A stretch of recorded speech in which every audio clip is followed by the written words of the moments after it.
Je passe la parole aux porteurs des actions autour du plurilinguisme et de l'interculturalité, de la microcrèche et de l'espace 40. Merci. Donc juste pour introduire, donc moi je suis Elsa Bezo, je fais partie de l'association d'Ulala, donc qui veut dire d'une langue à l'autre, une association qui accompagne les professionnels dans la mise en place de projets visant à valoriser la diversité des langues que parlent les enfants, les parents, mais aussi les professionnels, pour faire le lien avec le français et créer des échanges positifs en termes de ressources pédagogiques et de cohésion autour de la question des langues. On a été sollicité il y a 2 ans par Jeanne Roltangui, coordinatrice REP+, et Céline Grimaud de l'Espace 40 pour accompagner le quartier Bel-Air dans une démarche interacteur pour valoriser les langues en présence. Et donc on a proposé des formations. On a finalement créé un festival des langues qui s'appelle « Il y a du blabla dans l'air » à Bel-Air, où pendant 1 semaine, en mai, on a eu des actions très variées dans les écoles, le collège, la microcrèche, les associations, autour des langues en présence, et on a créé des outils permettant de raconter des histoires en plusieurs langues. L'idée étant vraiment de valoriser toute cette richesse, et c'est comme ça qu'on a rencontré la microcrèche qui va vous expliquer ce qu'elles ont pu mettre en place. Bonjour, je me présente, je m'appelle Madjoula, je suis adjointe animation à la microcrèche dans l'espace 40. Du coup, les actions en fait, qu'on a menées autour de la langue, ça a été de faire un atelier calligraphie avec les parents des enfants qu'on accueille. Et le but, c'était voilà, que chacun écrit en leur langue maternelle le prénom des personnes qui font partie du centre social. Et du coup, en faisant cette action-là, en fait, on s'est rendu compte que les mamans s'ouvraient beaucoup plus à nous, même par rapport à leur culture. Du coup, on discutait beaucoup plus de leur culture. Elles se permettaient de faire beaucoup plus de choses aussi. Elles étaient moins fermées. Après, comme action aussi, c'était de créer un CD autour de leur langue où chaque maman chantait une berceuse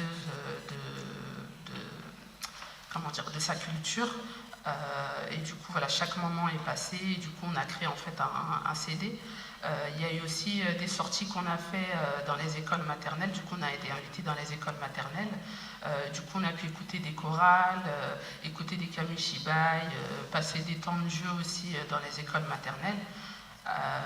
Et du coup, l'effet en fait que ça a eu sur nous, du coup, ça a été de nous rappeler en fait aussi que les parents en fait ce sont les premiers éducateurs en fait des enfants, parce que c'est vrai que quand par exemple on va être en période d'adaptation, on va beaucoup leur dire certaines règles, ou leur dire par exemple avec votre enfant vous devriez faire comme ci, comme ça, et du coup on s'est rendu compte que d'accord, on a nos règles, mais les premiers éducateurs, ce sont les parents.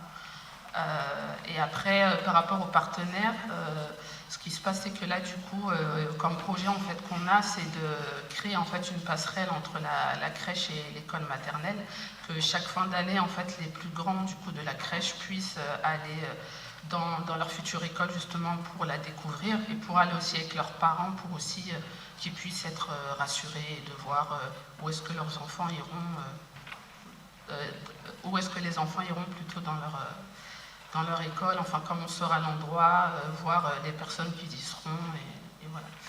Du coup, je vais passer la parole à Surgita, c'est une maman en fait avec qui on a fait les actions, et du coup, voilà. Bonjour, c'est moi, Madame Paul-Touré. Je suis une maman, mon fils, il va s'occuper de la crèche sur l'espace 40. Je suis bénéficié beaucoup le centre social. Ils vont occuper mon fils. Moi, j'ai atelier de cours de français avec Betty, et moi, j'ai participé avec Julala aussi, avec Elsa et la Martina, et encore beaucoup de participants. Et mes enfants aussi, ils vont faire une kamishibai, mais notre langue aussi, elle a encore les autres langues, mais encore l'autre langue, plusieurs langues. Mais moi j'ai content, mes enfants aussi, ils accompagnent avec moi. Ils sont très contents, toujours avec participer à l'espace 40 et Elsa avec là. Mais Ne vous laissez pas distraire par la musique tout à fait adaptée d'ailleurs voilà, à cette table ronde. Si vous voulez conclure, voilà, parlez plus près du micro, vous allez couvrir un peu la...